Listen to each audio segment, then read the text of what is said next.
Plusieurs voitures ont été volées dans les environs. On vient de nous signaler le vol d'une berline 4 portes noire. J'en ai aperçu 2 dans ce parking. On va se garer, attendre que les conducteurs arrivent et identifier la voiture volée. Ce scénario est basé sur une véritable arrestation, durant laquelle le sergent Curtis a identifié un voleur de voiture grâce à son intuition. Vous êtes maintenant un policier. Vous allez voir 2 suspects.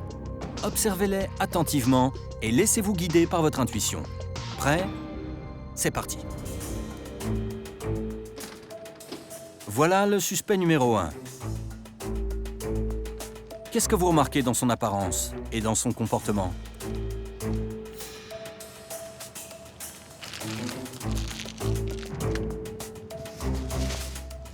Quelque chose vous a mis la puce à l'oreille? Et voilà le suspect numéro 2.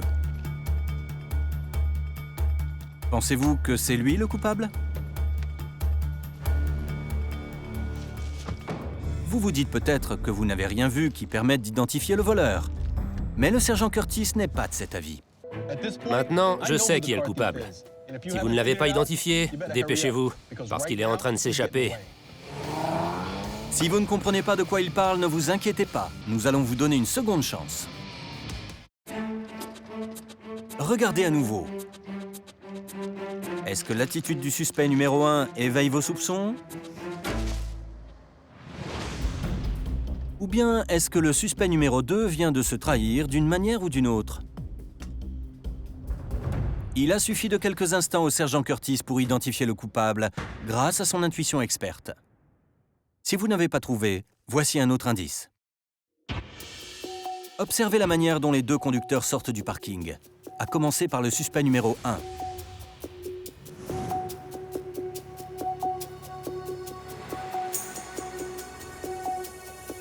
Apparemment, il a aperçu le sergent Curtis.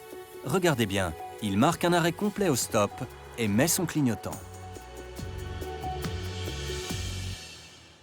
À présent, le suspect numéro 2. Lui aussi a vu le sergent Curtis, mais il ne marque pas d'arrêt complet. Est-ce que ça signifie qu'il est pressé? Notre ancien policier a maintenant la confirmation qu'il avait vu juste. Vous pensez avoir suffisamment d'informations? N'oubliez pas, souvent l'intuition est un simple pressentiment. Alors, ne réfléchissez pas.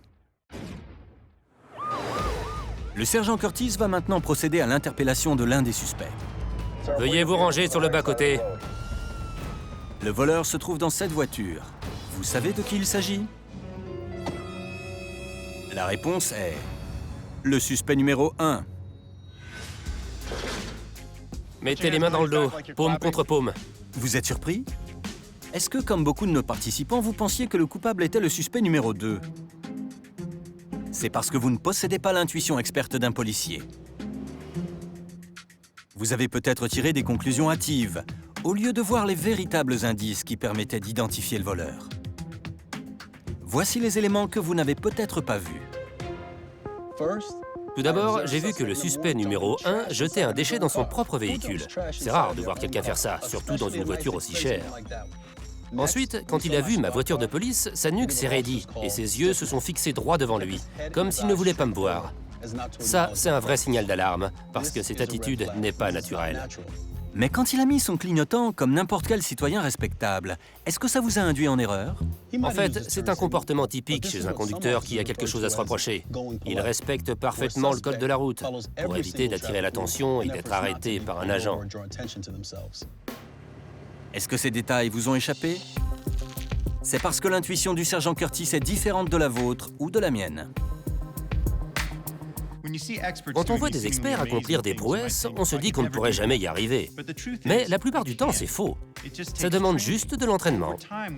Avec du temps et beaucoup de pratique, on peut faire en sorte que certaines informations soient traitées par une zone différente du cerveau. Au lieu d'un raisonnement conscient plutôt lent, on a une intuition très rapide.